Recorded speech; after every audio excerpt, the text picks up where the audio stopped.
autant de temps à venir. Mais je pense que le pire des trimestres, pour moi en fait, le fait que ma libido avait chuté, genre, elle avait disparu. Ah oui, il y a eu la miction. Tout le temps, je suis en train d'uriner. Tout m'est tombé sur la tête. Et à ça.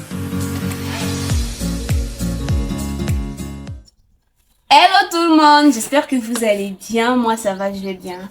Bienvenue sur ma chaîne YouTube Dior Bwanda. Moi c'est Dior et je suis très heureuse de vous avoir à nouveau dans cette vidéo. J'espère que vous allez bien. Dites-moi ce qui ne va pas depuis la précédente vidéo, quoi de neuf et tout. Dites-moi tout dans les commentaires. Alors voilà, moi je suis là, toujours enceinte et fatiguée. Je suis fatiguée à un niveau, vous imaginez même pas. Mais aujourd'hui, je suis assez joyeuse, comme vous avez pu le remarquer, parce que j'ai deux, trois bonnes nouvelles. Trois bonnes nouvelles à vous annoncer. Trois nouvelles, franchement, qui me... Je sais même pas comment est-ce que je vais vous expliquer en fait. C'est quelque chose c'est un sujet sur lequel j'étais assez sceptique au début de ma grossesse. J'avais tout le temps peur, je stressais et tout. Et dites-vous que là, je suis rassurée, non mais à un point. Franchement. Bref, restez jusqu'à la fin de la vidéo pour connaître la nouvelle de quoi je parle. Alors voilà.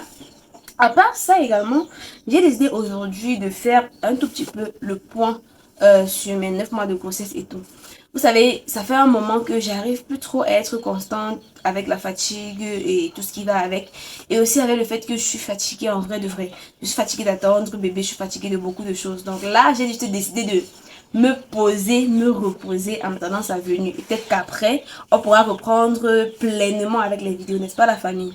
Donc là, aujourd'hui, dans cette vidéo, je vais vous annoncer les nouvelles que j'ai à vous annoncer. Et puis, on va faire le point ensemble sur mes mois de grossesse. Voilà. Donc, restez scotchés à la vidéo. Mais avant de commencer, laissez-moi des pouces bleus en l'air. Abonnez-vous si ce n'est pas encore fait pour ne pas manquer mes prochaines vidéos qui vont pas tarder à arriver. Et surtout, faites un tour sur la chaîne pour voir les précédentes vidéos et être au pas, quoi. Et également, si vous ne le savez pas déjà, je tiens une deuxième chaîne avec mon partenaire qui s'appelle Dior et Boris. Je suis disponible là-bas. Enfin, je ne vais pas dire à chaque fois, mais en général, je suis là-bas quand je ne suis pas ici. Donc, allez nous follow également sur cette chaîne-là pour être au pas de notre actualité. Voilà. On va commencer avec la vidéo. Alors, on va commencer par le point. C'est-à-dire qu'on va parler des 9 mois de grossesse, des 3 trimestres. Voilà. Le premier trimestre, c'est-à-dire le trimestre à tout casser. Le trimestre pendant lequel tout est nouveau, tu as un nouveau corps dans ton organisme, les symptômes sont nouveaux pour toi, tu n'es habitué à rien, tu dois refaire ta routine et tout ça là. Ce trimestre-là. Mais je dois dire que je ne l'ai pas vécu à fond. Parce que au début de la grossesse, je ne savais même pas que j'étais enceinte. Et les symptômes n'étaient pas vraiment présents, quoi. C'est lorsque je l'ai su que tout m'est tombé dessus d'un seul coup. Et je dois vous dire que franchement, c'était pas facile de devoir tout encaisser d'un seul coup comme ça là, du jour au lendemain. Même que mon corps n'a pas tenu, je suis tombée malade pendant quelques semaines avant de récupérer. Bref, je vais commencer par le début. Le premier symptôme qui m'est apparu, c'était les seins gonflés. C'est-à-dire que en début de grossesse, là maintenant je me dis même que mes seins, ils ont beaucoup diminué. En début de grossesse, ils étaient genre très gonflés. Gonflés à un point où ça me faisait mal en fait. J'avais tellement mal au sein. Et puis c'était dur. Je sais pas comment est-ce que je vais vous expliquer ça. Je pense que c'est le seul symptôme autant pour moi que j'ai eu avant de savoir que j'étais enceinte. Quand j'ai eu ce symptôme, je pensais que c'était mes règles qui approchaient parce que, en général, avant d'avoir mes règles, j'ai souvent les seins gonflés, qui font mal et tout. Mais là, c'était franchement 2 fois pire. Mes soutiens-gorge ne m'allaient plus. Mes vêtements étaient beaucoup plus pleins devant et tout. Il y avait du monde au balcon, comme on dit. Et ce n'est qu'après avoir découvert que j'étais enceinte que j'ai compris l'origine de cela. Même que quelques temps après, ça s'est dégonflé, mais au début, franchement, c'était le symptôme qui frappait le plus à l'œil. C'est-à-dire que même les personnes de mon entourage le remarquaient. J'avais tendance à remarquer et à se poser des questions avant même que moi, je ne sache que j'étais enceinte. Ça, c'était le premier symptôme. Pour le second symptôme que j'ai au premier trimestre, c'était l'hypersensibilité aux odeurs. Je n'ai pas eu l'hypersalivation ou bien le crachat et tout ça là, mais j'ai eu l'hypersensibilité aux odeurs. C'est-à-dire que n'importe quelle odeur me retournait. Qu'elle soit agréable ou désagréable, du moment où elle était trop forte, ça me dérangeait. Autant vous dire que lorsque je faisais à manger, lorsque c'était un plat, peu importe si c'est un plat qui me plaît ou pas, lorsque l'odeur était beaucoup trop forte, ça me dérangeait, j'arrivais pas à supporter. Il m'arrivait même des fois de poser la nourriture au feu, d'aller très loin, histoire de m'éloigner le plus possible des odeurs et de revenir seulement suivre l'état de la cuisson pour pas que l'odeur me gêne. Et quand je dis l'odeur me gêne, ça me donne une sensation, ça me donne l'impression que je vais régurgiter sans que je ne le fasse. Donc ça me donne pas seulement la nausée, mais ça me retourne l'estomac, ça me donne l'impression que je vais rejeter tout ce qui est à l'intérieur sans que je ne puisse le faire. Et croyez-moi que cette sensation est horrible. Je préfère vomir que d'avoir envie de vomir. Parce que quand tu as envie de vomir, tu as des bouffées de chaleur, tu as le vertige, tu as tout en même temps. Et tu as envie que ça sorte, mais ça ne sort pas. C'est la pire des sensations que j'ai vécues au premier trimestre, autant pour moi. Et en plus de cela, je suis prothésiste angulaire pour ceux qui ne le savent pas. À ce moment-là, j'étais en pleine dans ma formation, vers la fin de ma formation, je dois dire. Et je n'ai pas pu l'achever parce que je n'arrivais pas à supporter l'odeur des produits. Je n'arrivais même pas à supporter d'être dans ce centre, dans un centre de soins. Même pas seulement pour l'odeur du vernis ou bien des produits de prothésiste angulaire, mais même l'odeur des produits qui sont censés être agréables, ça me dégoûtait. Donc je n'arrivais pas à tenir. Et dites-vous que au début j'étais enceinte. Je ne savais pas que j'étais enceinte. Et ça me dérangeait absolument pas. Quand je l'ai appris, tout m'est tombé sur la tête. Il y a ça aussi. Et puis, le prochain symptôme que j'ai eu également, c'était la fatigue. La fatigue générale. Je n'arrivais à rien faire de mes journées. C'est vrai que lorsque je m'y mettais, franchement, lorsque je me donnais les moyens de me lever et d'aller travailler, j'arrivais quand même à faire un truc d'assez productif de ma journée. Mais en général, je dormais genre quoi? Je devais dormir 12 à 14 heures de temps par jour. Donc dites-vous que je vais dormir de 20 heures à 6 heures. Et puis à partir de 12 heures, je vais encore dormir jusqu'à 16 heures ou 17 heures. Et c'était comme ça tous les jours. J'arrivais pas à faire autrement. J'étais tout le temps fatiguée, j'avais tout le temps sommeil. Tout ce que je le faisais. J'étais devenue flemmarde en fait. Je pense que ça c'est même le symptôme qui m'a le plus perturbée parce que ça m'empêchait en fait, euh, ça bloquait mes activités, ça bloquait enfin, presque tout en fait. Heureusement pour moi à ce moment-là, j'ai eu beaucoup d'aide de la part de mon compagnon, ce qui a fait que j'ai pu passer cette étape sans trop remarquer, comment je vais dire ça, sans trop que ça m'affecte. Voilà. Je pense que c'était tout pour le premier trimestre. Le second trimestre, on en parle. C'est de loin mon trimestre préféré pendant cette grossesse. Pendant ce trimestre-là, le stress a disparu. L'hypersensibilité aux odeurs a chuté. Et puis, il y a quoi? La fatigue également a beaucoup diminué aussi. Parce que je ne dirais pas que ça a disparu, mais ça a diminué également. Je ne dormais plus autant qu'avant. Et il y a quoi d'autre qui est parti? Presque tous les symptômes en fait du premier trimestre ont disparu. À ce trimestre-là, j'avais juste très mal au bassin. Je pense que c'est une partie du bassin où on appelle, où c'est les ligaments, quoi, je sais plus trop.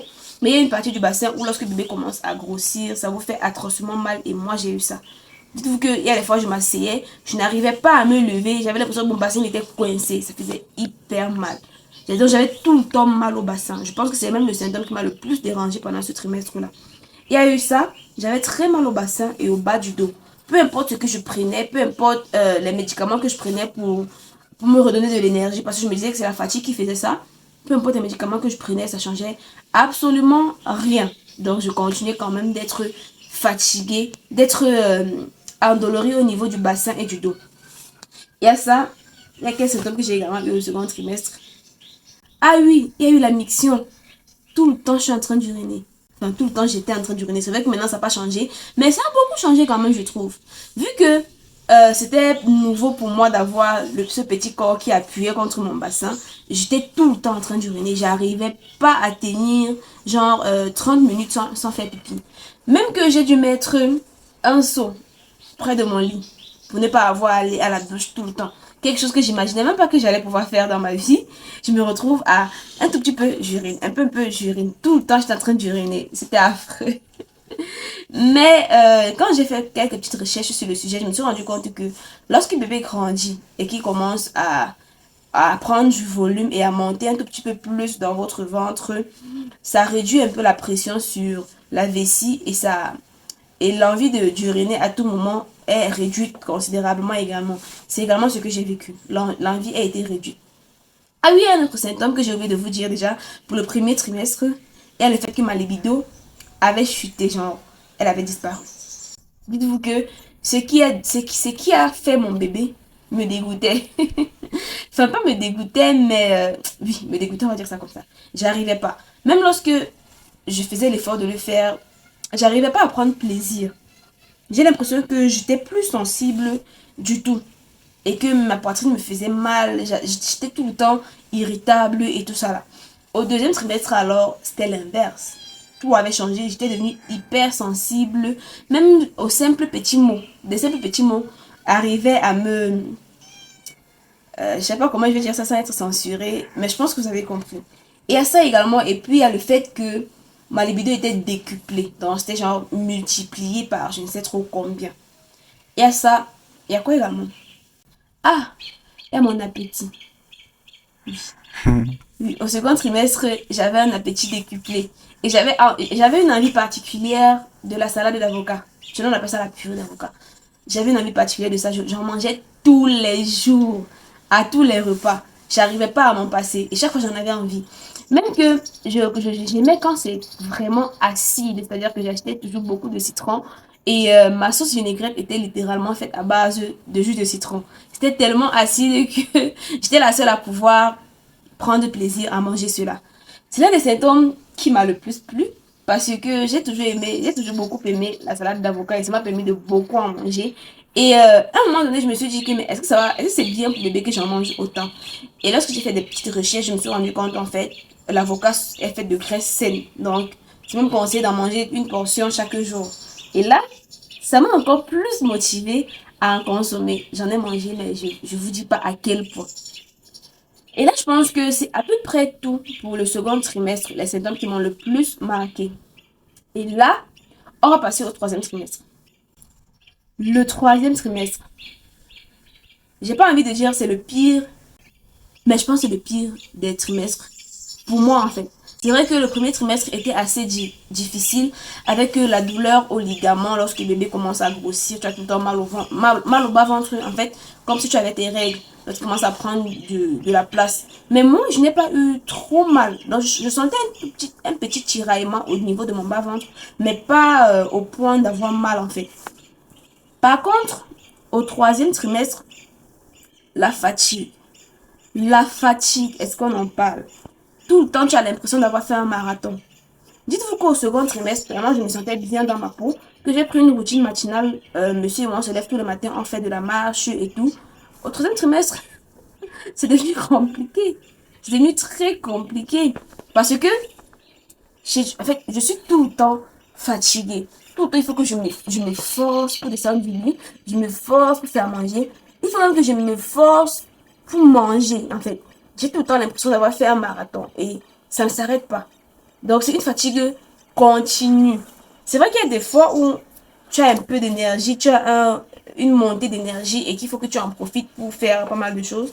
Mais dites-vous qu'au troisième trimestre, on se force pour tout faire. Enfin, moi, en tout cas, je me force pour tout faire. Mais je pense que, à part ce symptôme-là, il y a la constipation. Il y a la constipation, le fait que c'est devenu compliqué d'avoir on dit quoi, une diction. Je sais pas comment ça se dit. Mais la digestion est devenue assez difficile. Et à ça également, il y a quoi? Je pense que ce sont les deux seuls symptômes qui m'ont vraiment le plus marqué. La fatigue.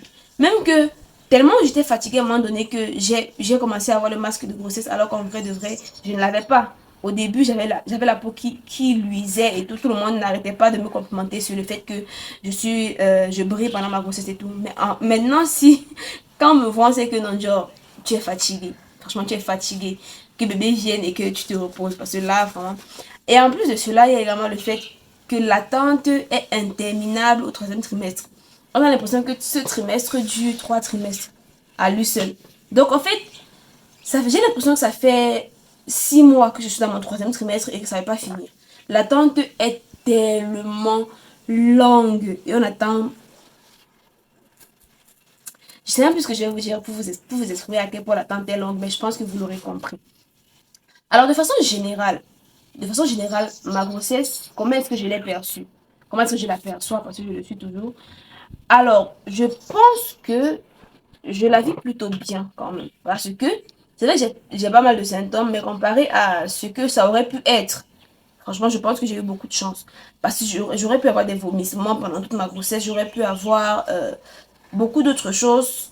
Mais les symptômes que j'ai eu, je pense que je les ai plutôt bien gérés. Déjà que j'ai eu la chance de ne pas avoir le masque de grossesse. Donc, je n'ai pas eu le physique trop déformé. C'est vrai que j'ai eu des vergetures qui me sont poussées au niveau des hanches, mais pas sur le ventre. Donc, j'ai eu pas mal de chance sur beaucoup de points.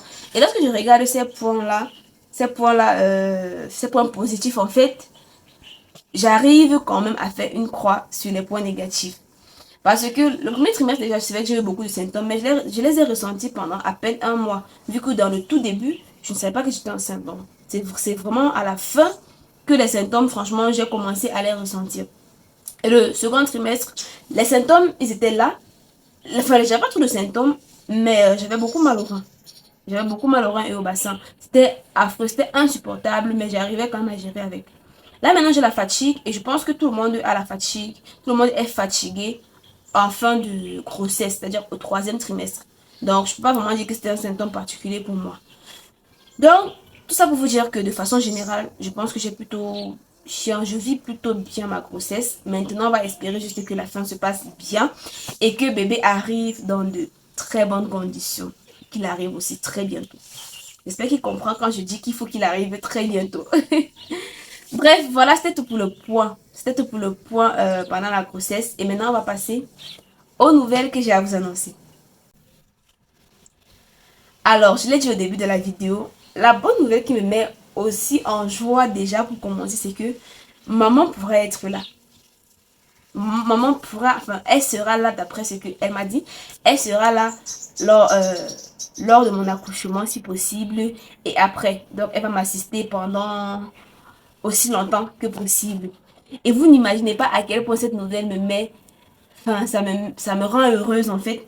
Parce que le postpartum, tellement on en parle. Et juste avoir une que je suis sur les réseaux, donc je passe mon temps à regarder les témoignages des gens. C'est vrai qu'on m'a déconseillé de le faire, on m'a tout le temps dit, genre c'est pas bien de trop regarder les témoignages, ça va te faire peur, les choses se passent différemment pour toutes les femmes, c'est pas forcément c'est pas que ça s'est passé comme si, que ça va se passer comme cela pour toi et tout, mais j'arrive pas. Je suis tout le temps en train de regarder les témoignages.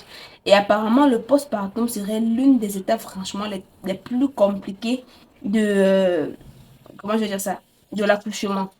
Donc, après l'accouchement, en fait, c'est un moment que si tu ne gères pas bien, mais si tu n'as pas de l'assistance auprès de toi, tu peux carrément avoir une dépression. Tu peux carrément craquer et avoir une dépression. Et moi, ça me fait tellement peur cette étape-là. Déjà que je suis de base quelqu'un de très protectrice. Et quand je vois ce qui arrive à cette femme après le postpartum, ça me fait très peur. Et maintenant de savoir que maman sera là et qu'elle pourra m'accompagner pendant cette épreuve, prendre soin de moi, prendre soin de bébé, m'aider, enfin me montrer comment faire ci, comment faire ça et tout, ça me rassure énormément. Enfin, je me demande, est-ce que je vais bien gérer? Est-ce que je vais bien arriver à faire ci? Déjà, est-ce que je vais arriver à lui donner son premier bain? Il sera tout minuscule, j'aurais peur de le faire tomber et tout ça. Il y a tellement de choses qui me passent par la tête en une seconde que le fait de savoir en fait que maman sera là m'a comblé. Ça me comble en fait. Vous n'imaginez même pas à quel point. Et en plus de cela, il n'y a pas que maman qui sera là. Belle maman également sera présente. Enfin, je sais pas si elle et moi, on va vivre dans la même maison, mais elle sera là en tout cas.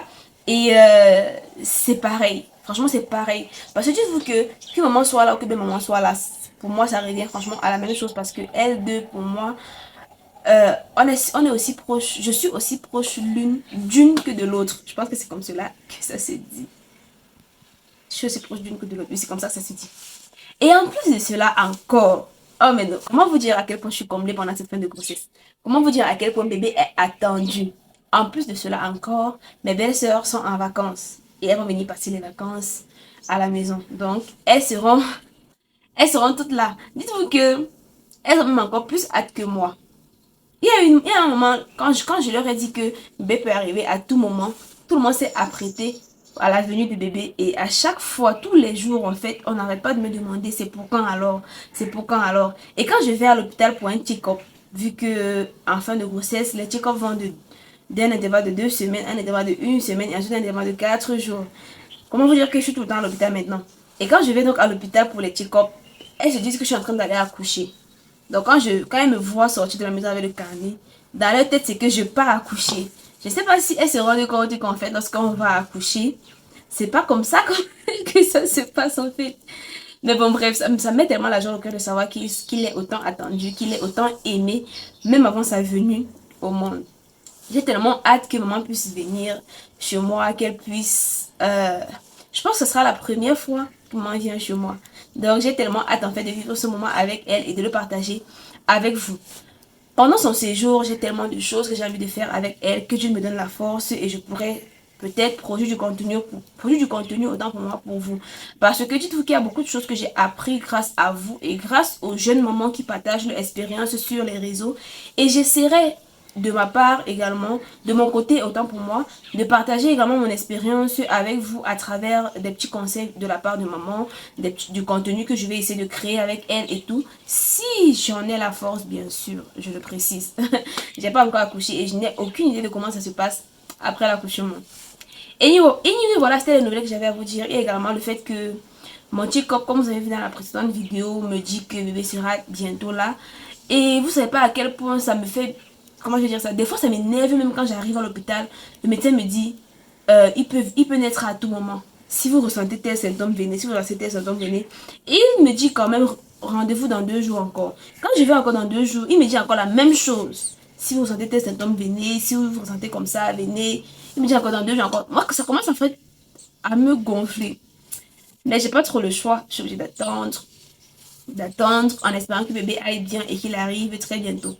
Même que j'ai fait une échographie dernièrement, monsieur va avoir fait une échographie dernièrement, histoire de... Enfin, c'était pour une échographie de routine en fait, de fin de troisième trimestre, histoire de savoir comment le bébé va, le poids qu'il fait, est-ce qu'il est sur la bonne voie, est-ce qu'il a pris sa position, et tout était ok. Alors pourquoi est-ce que tu prends autant de temps à venir? Bref, je pense que je vais pas lui mettre la pression. Voilà, c'était tout pour la vidéo, c'était tout pour ce que j'avais à vous dire et n'hésitez pas de me donner vos avis dans les commentaires. N'hésitez pas de me donner des conseils si vous en avez sur comment récupérer facilement après l'accouchement, comment gérer le stress postpartum, comment gérer son postpartum, comment gérer pendant l'accouchement. Dites-moi tout ce que vous avez à me dire dans les commentaires parce que vos conseils m'aident beaucoup, ça m'aide vraiment beaucoup. C'est grâce à vous que j'ai compris que je n'ai pas besoin de sortir de la maison pour aller marcher. Je pouvais juste monter et descendre les escaliers pendant un sacré bout de temps et ça ferait l'affaire. C'est grâce à vous que j'ai appris beaucoup de choses, donc n'hésitez surtout pas si vous avez autre chose à me dire dans les commentaires, j'en serais très ravie. Et voilà, on va se dire à bientôt dans une prochaine vidéo. J'espère que ça viendra bientôt en tout cas. Donc, laissez-moi des pouces bleus en l'air. Et surtout, abonnez-vous et activez la cloche de notification si ce n'est pas encore fait pour ne manquer aucune de mes prochaines vidéos. On se dit donc à très bientôt dans une nouvelle vidéo. D'ici là, portez-vous bien. Je vous aime, je vous adore. Bisous, bisous. Bye bye.